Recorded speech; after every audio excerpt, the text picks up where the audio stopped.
Hi all, and welcome to my channel, Fred Makes Things, and our Sewers Club project review video for June of 2025. I got this project done really fast. I was really proud of myself, really surprised at myself, but it was great. So timestamps are going to be on the screen for you. In the description box and as chapters on the video. So if you just saw my unboxing video and you don't care so much about who Sewers Club is or what Sewers Club is, feel free to jump to the next part. There's going to be 4 parts to this video. Part 1 is who is Sewers Club, what came in the box. Part 2 is looking at the project itself. Part 3 is pros, cons, and user error. And then part 4 is final thoughts and sign off. Quickly before we get started, I do want to say hello to everybody. Hello to the new subscribers, the OGs, anyone in between. Hello to the people who are curious about Sewers Club and have clicked on this video. And to anyone who's been watching the channel and has not commented or subscribed, you are also very much appreciated, and comments are always so very welcome. Hopefully they are kind. And also, before we get started, it's Friday. I got this video up on Wednesday, and it took me 2 days to make the project. So I'm filming this like late Wednesday night, early Thursday morning, and I'm actually very proud of myself.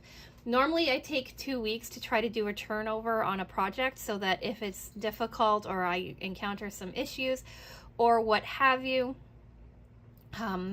I can work through them, I can fix them, I can take my time. But with this project, I just steadily worked on it, and I didn't really encounter too many issues until the very end, which we will talk about.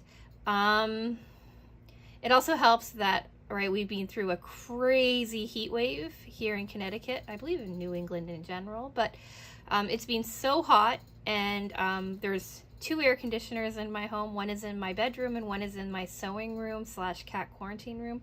So I've been spending so much time in the sewing room that to sit down and sew this without distraction wasn't too difficult. But anyway, let's just get into part 1. Who is the Sewers Club and what came in the box? So Sewers Club is a monthly subscription box where you get everything you need to make a single project. That's the fabric, the linings or interfacings, things like that. You get the pattern, of course, the matching thread, sometimes some lovely bonus add-ons. And for an additional around $10 a month, you can also get their official Notion add-on. The Notion add-ons are often helpful to the completion of the project, but are never necessary. If you're hoping to see Junior too, I just want to say he is upstairs in the bedroom, sleeping in the air conditioning. There is no way I could have gotten him out to come and join you. Just to give you a heads up there, because I just heard CZ jump down, so I thought I'd say no Junior today. I am sorry. Sewers Club also has a secondary box called Stash Builder. Stash Builder is where you can get fat quarters or half-yard cuts in a variety of options. If you're curious about Stash Builder, I will link my most recent video up here in the corner for you. That video will be from May, I believe. Also, if you see a bug flying in front of you, I see it too. I assume it's because of the lights, but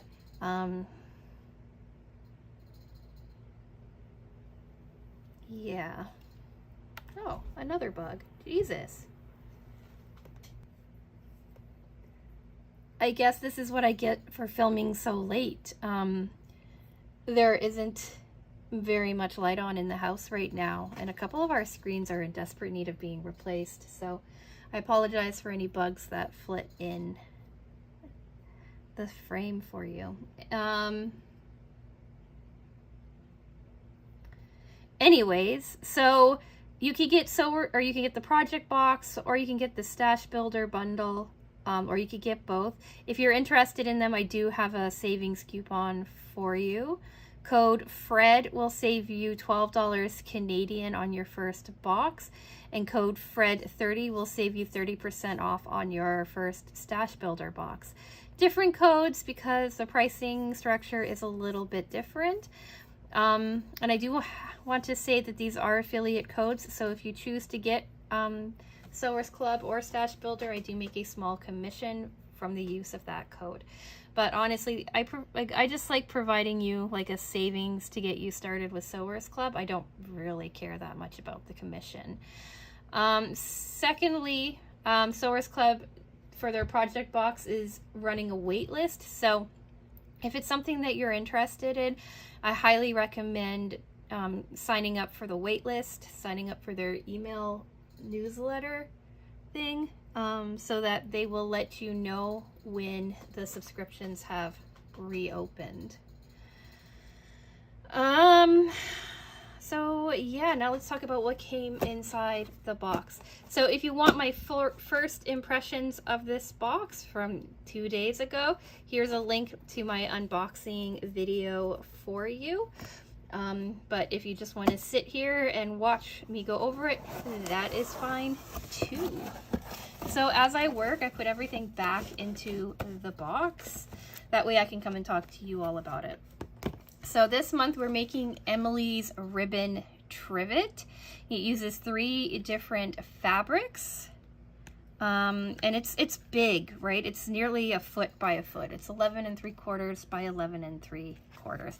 So the pattern is really good. It's really easy to follow. It's always really easy to follow. I really like the Sewers Club patterns. So we got the pattern. We've got a whole bunch of like little pieces of scrap this month. Just from the nature of how like things were cut out, I ended up with quite a few little scrap pieces. I have a couple of larger pieces as well.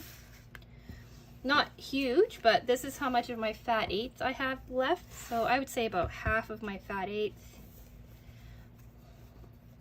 I would say about a quarter of my fat quarter of my fabric A, and then I have a strip of fabric C, I think it was called.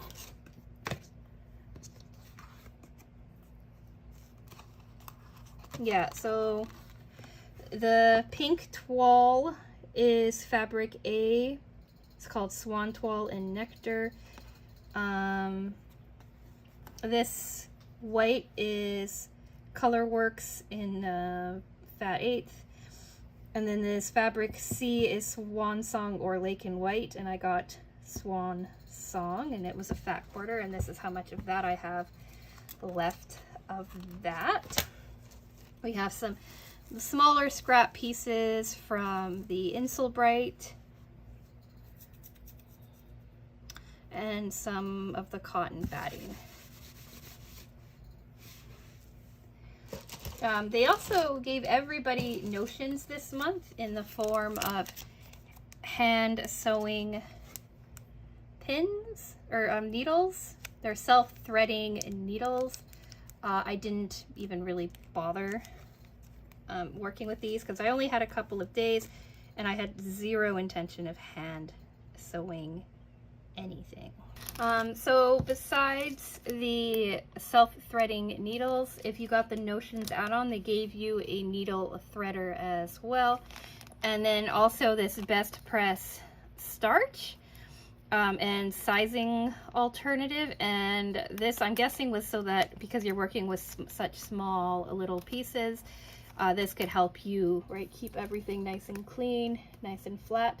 But didn't even think about it while I was piecing. I just kind of went and did my own thing. If you're curious about how I thread needles and stuff, stay tuned to Pros, Cons, and User Error. We'll talk about it there.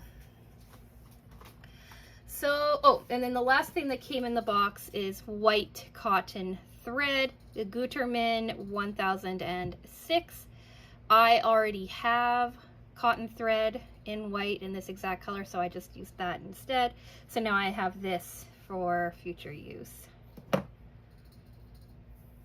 So yeah, that is what came in the box. A couple of usable kinds of scraps and a stack of scraps that I could make like a mug rug or piece something small together with.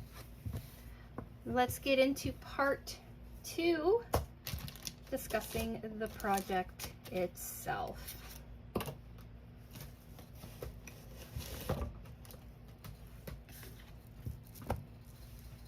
So here it is. Here's the top.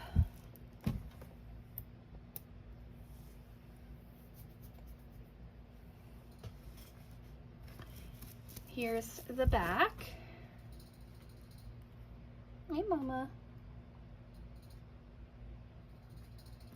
And that's basically it.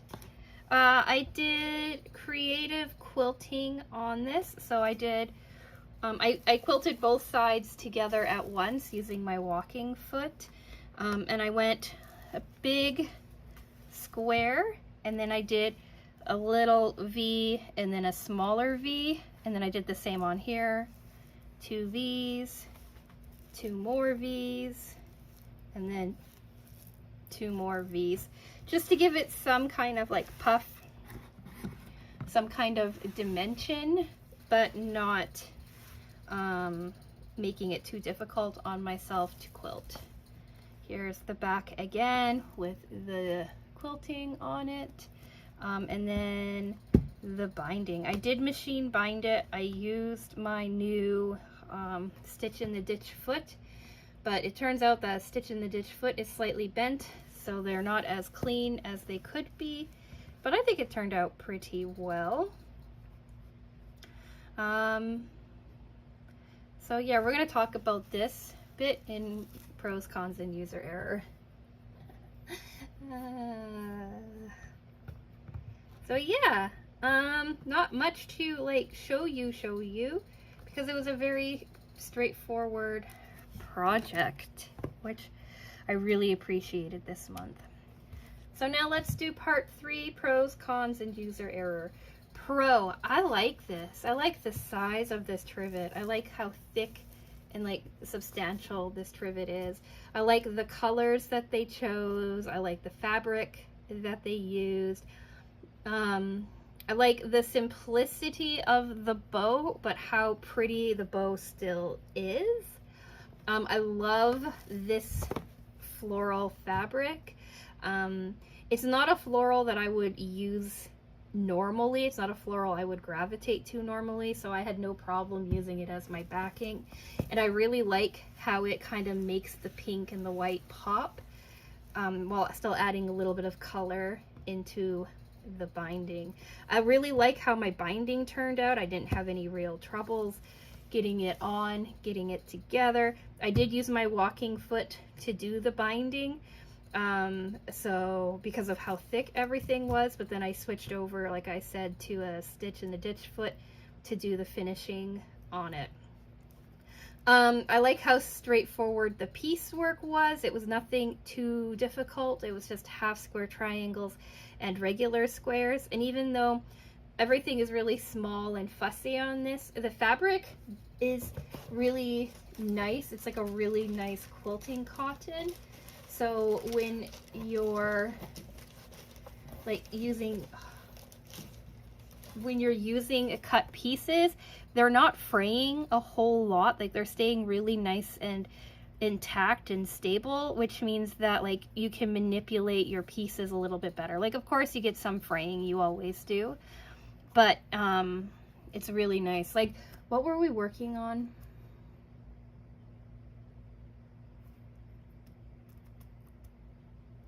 The strawberry fabric from a couple of months ago.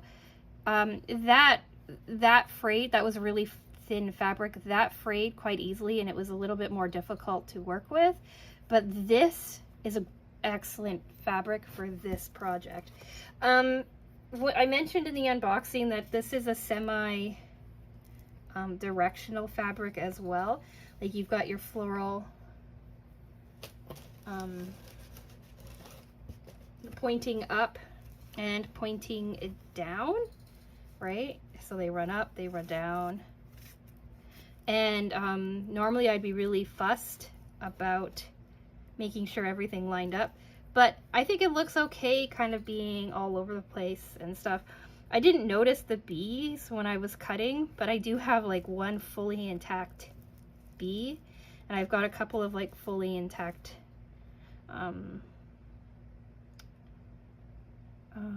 bows and things like that. So I think I'm really happy with how all of the piecing turned out. I think that is great. Cons. The only con that I can really think of is that it's really light. So if anything that you put on this is on like the dirty or greasy side, it could stain easily. I imagine because it's 100% cotton, it would wash up fairly easily, fairly nicely. But there is like a getting dirty, getting stained factor. But I'm still okay with that. I still think it's really pretty. I'm a really big fan of it. Now let's get to the glaring user error that I'm sure you've seen, that I didn't see until I had finished quilting it and was getting ready to trim it down. And at that point, I was like, it's too much work to go back and fix it than to just let it be. I did cut out 2 half square triangles in the right size so that when I get home from my trip, I can go back in, hand stitch them down, quilt back over them, and make them kind of blend back into the piece. But I'm sure you noticed these 2 pieces of the bow are flipped, and I quadruple checked to make sure it all made sense, and somehow I missed it. So in the sample photos, right, the pieces of the corners of the picture or the bow touch the white bit, right, which makes sense because it's a bow, and my corners are at the top here. So these 2 half square triangles should have been reversed down so that this piece touches here and this piece touches here, and I completely missed it until it was too late to go back and do anything about it. So it's my slightly derpy bow. The other user error, like I just mentioned, was that the stitch in the ditch foot that I had, the guide was a bit bent. I thought it was a bit bent, but I was like, well, I'll go with it. And when I saw how bent it was, I was like, well, I've gone this far, I'll use it on here, because I already knew that this was like this, so I wasn't upset too much with that. And then on the back, in 2 places, I didn't get it sewn all the way down, so I have to go back in, hand stitch like right in here in this spot, and there's one other spot, hand stitch here as well. So there's 2 spots that are lifted and I have to go in and stitch down, but that's pretty minor for me. Other than that, the binding came on really, really nicely. I don't know if you can see the full thing here, but here's a photo of it on my dining room table so that you can kind of see what it looks like. And here's a fairly regular sized dinner plate sitting on it, so you can kind of see how the sizing works for it.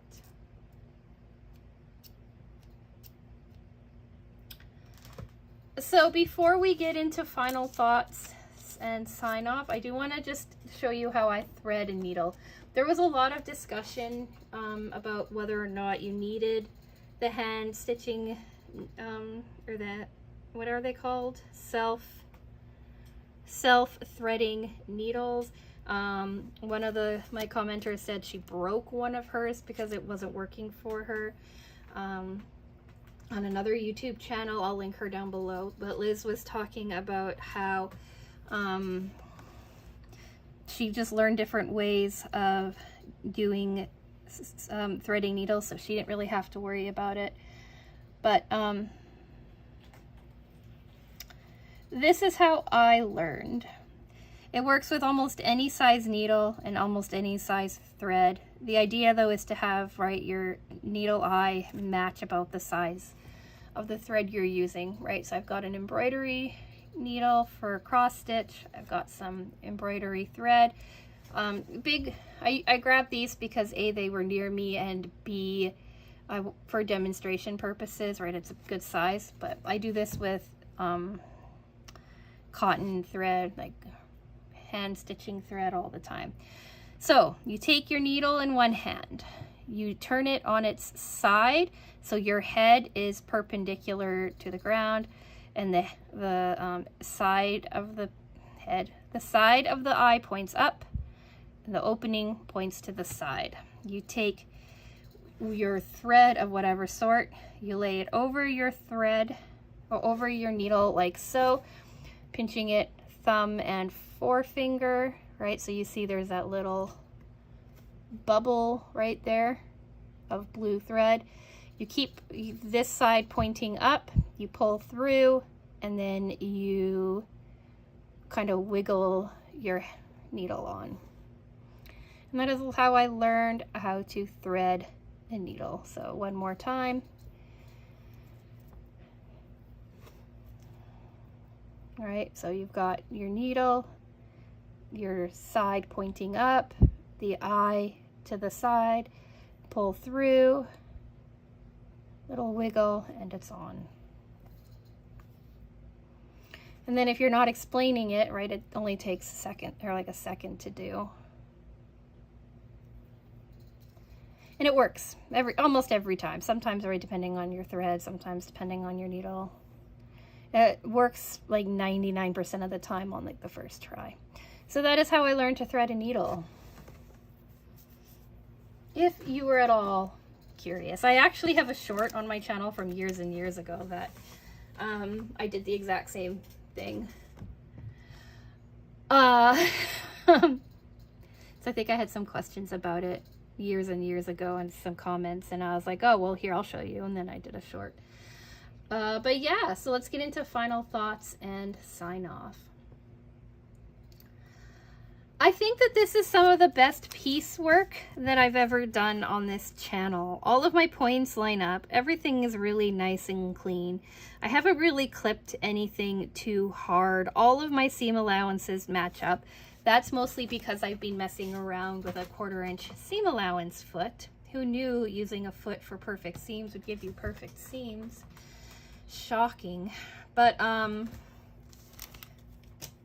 I really like it. It came together really fast. The piecing took like, the cutting took like 40 minutes, half an hour, 40 minutes.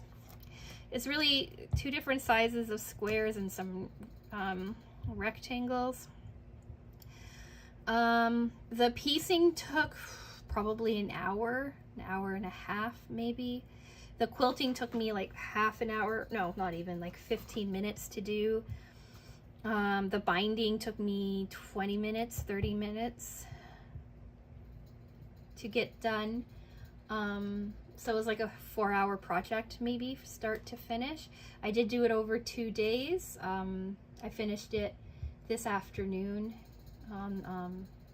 I got it Tuesday afternoon, finished it Wednesday afternoon. That's how quick this project came together, which made me really happy.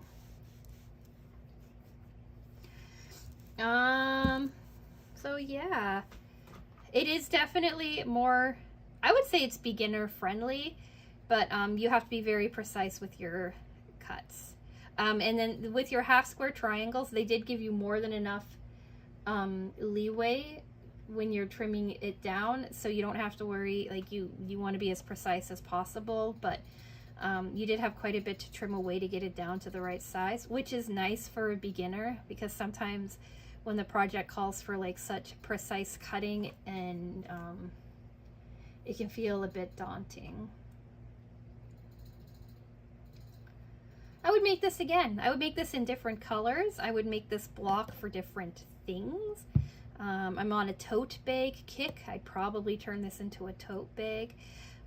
It would look really cute as like one of the little book bags, book totes that I made last year for Halloween. Like one of those cute little princess unicorn bags. I could see making like a princess, well, ballet kind of girly tote bags, little totes. I think that would be really cute. So I really like this block. I really like the techniques that they used in it. As always, I really liked the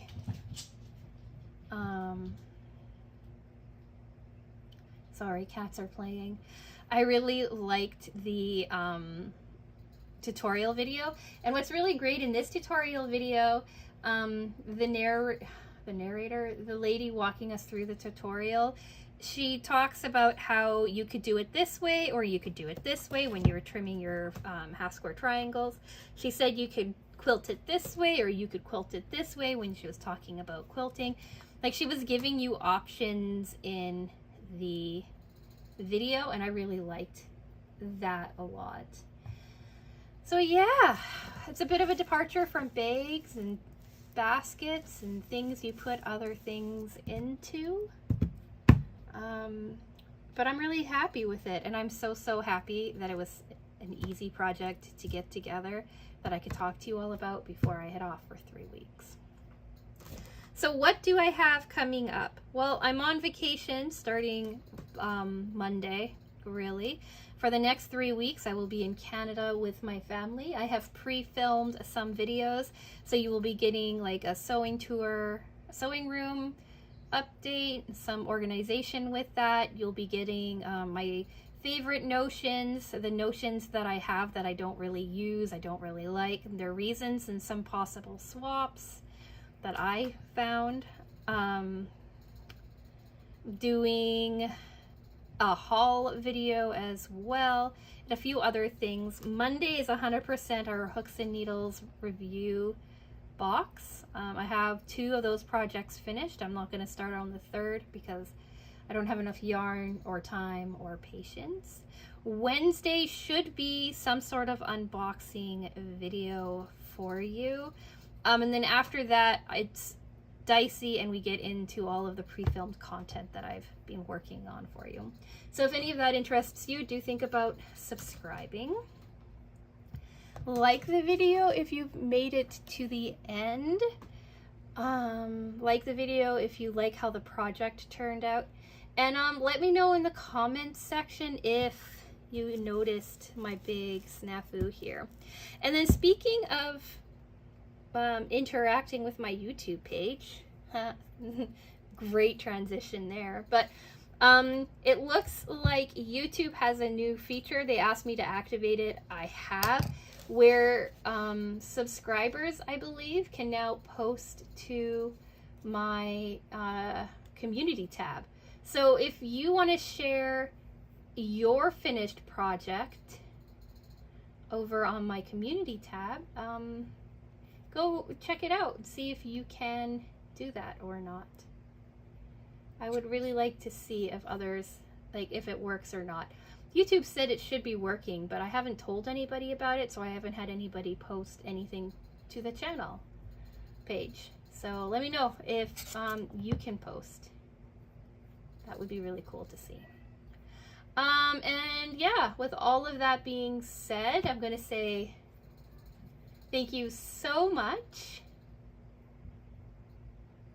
And I will talk with you again soon. Bye.